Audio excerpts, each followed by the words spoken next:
Hi guys, Philip Good here. I am a abuse recovery specialist and a relationship coach. This video is a continuation of a series of videos I'm writing for my book, Ignited by the Bottle, Delivered by the Fist.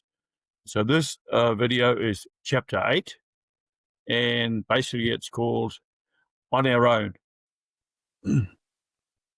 Might seem a bit unusual, but hopefully it'll be self-explanatory as we go through the video. Right. From my last video was about my mother's breakdown when I was around about 11, 12 years of age. From 11, 12 years of age to 17, when I had a big confrontation with my father, those 5 years were incredibly volatile years. And I know I played, as I said in previous videos, I played rugby league and that, and quite often I was a red rugby league player, right? You know, from the age of when I first started playing, from 6 years of age.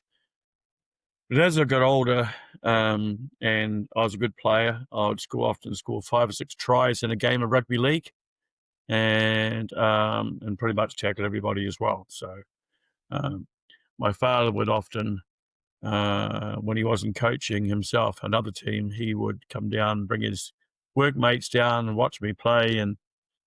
But I soon discovered it was not about me as such. It was actually what I could actually do, showing off about, you know, how well I could tackle, how many tries I could score in a game, 4, 5, 6 tries in a game, and so on. So I realized it was more about me being the machine that I was, rather than the boy that I was, you know, loving me for who I was. But it was almost like it was rather about not who I was as a kid, as his son, but it was almost like what I did and how he would sort of skite and sort of show off. So I realized at the tender young age of 12, 13, and going through my teenage years, that I was more like a machine and stuff, rather than a boy, rather than a person, rather than a human being. So that was the realization I had, and I pulled back in lots of ways. But from the age of 12 or 13, you know, this is stemming from my experience milking cows, Auntie and Uncle Claude's little dairy farm. I went with my grandfather with on school holidays. A continuation of that sort of theme was from the age of 12 right through until I left school at 18. I would often be in school holidays. I would be working on dairy farms from the age of 12 during school holidays. It was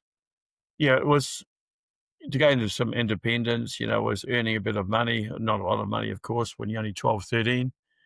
But the primary reason for working was to get away from home, get away from all the volatility, the fights, the arguments, and all that sort of thing, you know, which I didn't like at all. But interesting when you get away and you go and stay on farms, and obviously you're given board and lodging and a small wage, and you're being fed, and you have a room quite often in the house or an outside room. But you get to find out how these families sort of interact with each other, you know, the husband, wife, the mother, the father, and the relationship with their children and that. And I came to, of course, see that and view that. And I come to discover that, wow, not every family was like mine, right? That, you know, a husband and wife could talk calmly with appreciation, affection, and love, and not at each other's throats or putting each other down, or one, you know, the father or the husband not going away to a pub or to a returned servicemen's association to drink alcohol with his mates and so on, and leave the family home. But quite often these couples would be husband and wife, and the parents of their children would be quite loving. They had a home on the farm, and very much worked together as a team. It's so much unlike my parents. And they had a great relationship with their children, a loving relationship. The kids were happy and joyful and stuff. So unlike what I was and my siblings were as well. It was such a huge difference. But I discovered that the way that my parents interacted with each other and the way they were, and particularly my father, to us children, was totally, totally different. And there was a different way to be. There was a different way for parents husband and wife, to interact with each other, with definitely respect and care, and the loving, joyful and happy connection with their children. I certainly had, without a doubt, my mother was a great mum. Without, hand on heart, she was a great lady, and she worked like a Trojan for us kids. And but her time was always taken up by work, doing something. Like the 6 kids, she was worked off her feet pretty much all the time, and simply because she wasn't given any help at all by my father when he was around. When he was not at work, he wouldn't be helping my mum in the house, doing household duties or running us kids to sporting events or whatever, or helping out in any way, any shape or form. He'd rather be going down to the pub or the RSA and boozing up large with his mates. That was he thought that was his right, and leave my mother to her own devices and to do all the work at home. Woman's work as opposed to men's work. Macho man. That's what he was like. But I discovered, living and working on farms, that there were other ways that the parents and husbands and wives, how they interacted in a much better way. And of course, when you invariably ask the question, why me? What did I do to deserve this life? But that's how I thought at the time as a kid. Why me? And not only me, but my siblings as well. We all, we had the similar type of life, of course. And it wasn't one that was. Yeah, and we had a different relationship with our mum. Like I said, my mum was a great mum. She worked like a Trojan, but she didn't have a great deal of time to actually sit around and just have a normal chat. She was always busy working, doing something. She had to. She didn't have any choice, simply because she wasn't helped in any shape or form by the old man. He was busy going out and having a happy time. So I guess, going away for me, going away and working on farms was a way of escape. It was escape, getting out of the environment and earning a little bit of money as well.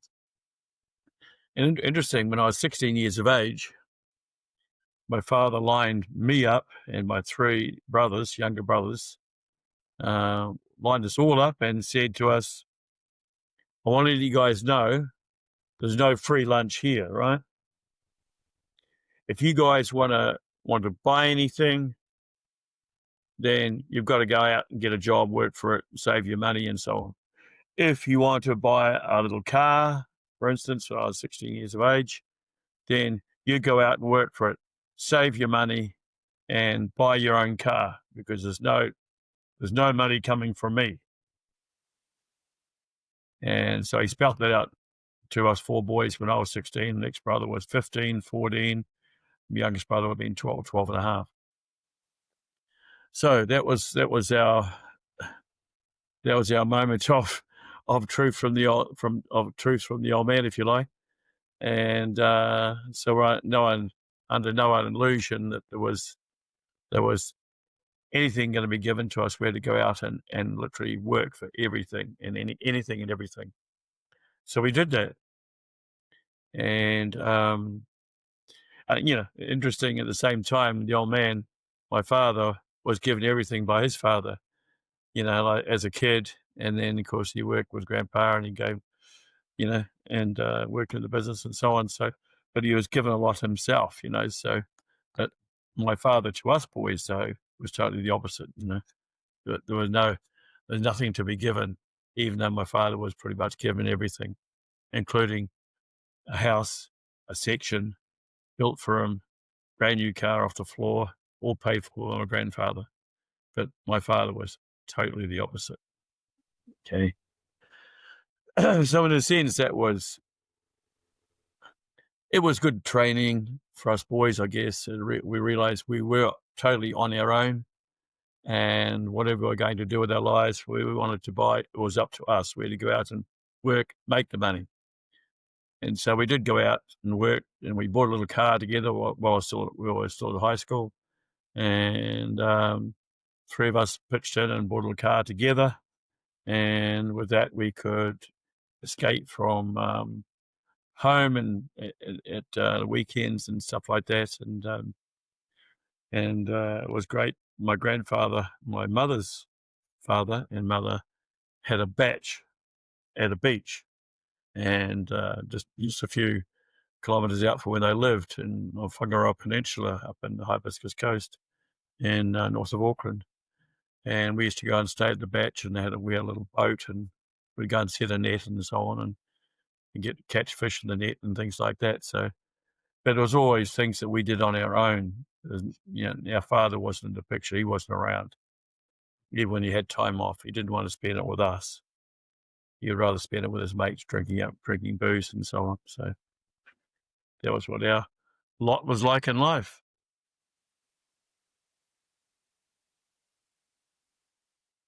So I used to think, it was, like going back to Auntie or Uncle Claw on the farm, where I used to go with my grandfather on school holidays when I was a young boy, when I went from 6, 7 years of age till about 10, 11, just before grandfather died when I was 11.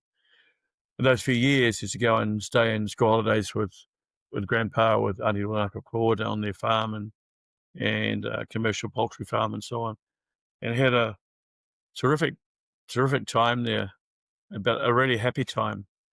And I used to think that, well, Auntie and Uncle Claude, they couldn't have children. I don't know why, but they couldn't have children. But I used to think, isn't that so unfair? Because they were such beautiful people. They had the relationship between each other, between Auntie and Uncle Claude was so loving, joyful, happy. They worked together as a team. They had a beautiful relationship, great connection. They're really, really happy and beautiful, kind, loving, happy, joyful people. Um, and and I used to think, isn't it so unfair? The people like that would have made fantastic parents couldn't have children. Yet here's my parents, not my mum, but particularly my father, had 6 kids, didn't appreciate his kids, didn't want to be involved with them, barely.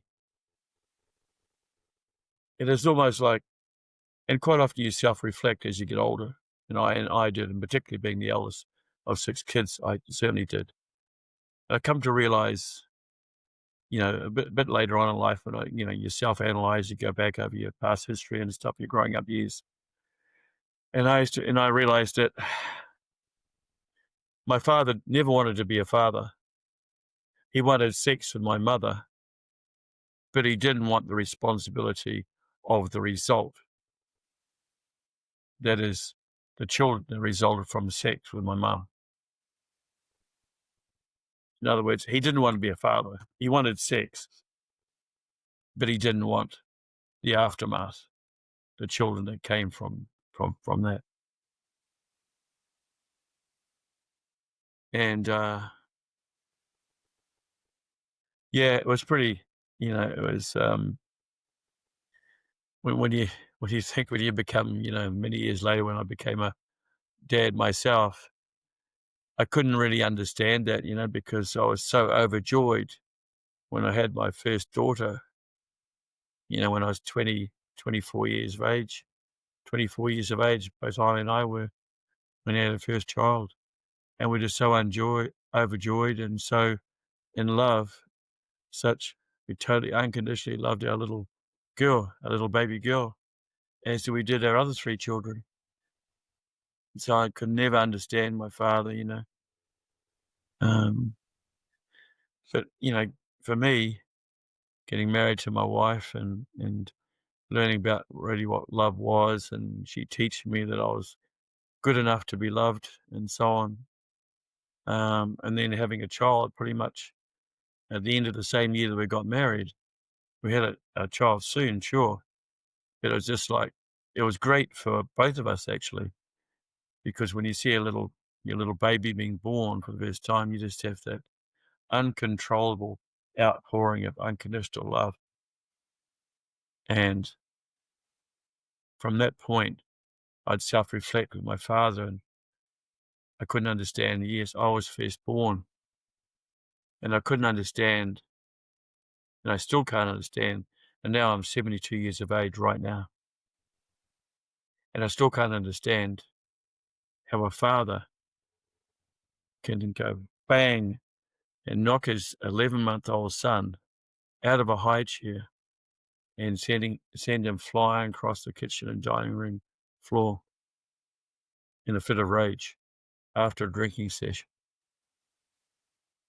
I still can't understand that, particularly when I became a father myself, and the love that I had for my little daughter and all my other kids. You know, to think of what my father did to me was not only unbelievable. I just, you know, I just couldn't understand how anybody could get themselves in a state of mind to do something like that.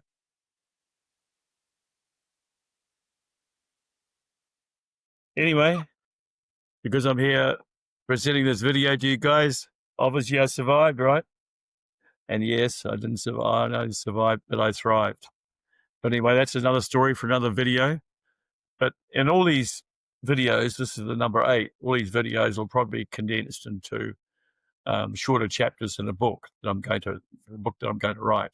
So, you know, and the purpose of these videos obviously is to give me some credibility as an author, not only as an author, but as a person, because there's going to be 2 parts of this book. The first part, ignited by the bulb, delivered by the fist, and the second part will be the secrets to turning things around and creating a magnificent relationship with your spouse and that type of thing, you know. So, and that's where the abuse recovery specialist and the relationship coaching comes into it, you know. So this first part, what I'm doing now, is giving me some credibility as to what I'm talking about. That I'm not just it's not just about theory, what I've learned by learning coaching and things like that. It's the real deal that I've lived in my growing up years, the way not to be as a husband or wife, the way not to be as a father. You know, and both my wife and I, interesting ironing, grew up in a similar sort of family to me, with violence, with extreme violence. And together we turned that around to create something totally different. So the book that I'm going to write will be, like it is said, ignited by the body, lived by the fist. That'll be part of the book. And the second part will be the restoration, the change, and to become a far better father, a far better partner, and how Eileen and I, the process that Eileen and I went about through making those changes. So that'll be a second part of the book. And but you've got to have some sort of credibility that, you know, yeah. And also to show that it doesn't matter what sort of a crappy upbringing you've had. It has no bearing on the quality of the relationship you can create with your life partner. You can turn it around. Just because you're brought up with violence, with any sorts of other abuse, doesn't mean to say you're going to be that way yourself as a husband, as a father or mother or wife. we've all got two choices. We can condone and continue the way that we were brought up. If it, the way we were brought up, if it wasn't good, you have two choices. You can condone and continue, do the same, or you can say, hell, I didn't like that. It definitely wasn't good enough. So I'm going to do my best to make a change and make a plan and find a partner where you both come together like that. You both want it. You want it so, so much. You have such a hunger to make those changes. And guess what? You have two choices. You don't have to be like your parents. You can be totally different. You can create a whole new life, a whole new relationship, a whole different relationship with your partner. Be a whole totally different parent to your children. And when you do that with your partner and your children, when you adopt hate, when you change hate or substitute hate for love, and bringing happiness and joy and respect and care, team and friendship into the equation, you create something absolutely magical. And you can do it in a heartbeat. You have a choice. You can set a plan. And in the second part of this book, the second part of my book, I'm going to show you how to do that. I'm going to show you what Eileen and I did to turn things around, to create an incredible 48 and a half years of marriage, and to become not perfect parents, but I tell you what, about 300% better than my parents were, and Eileen's as well. So anyway, I love you and leave you guys, and love you to bits, and hope you're having a great day wherever you are in Australia or the world, and talk to you again soon. Love you. Bye.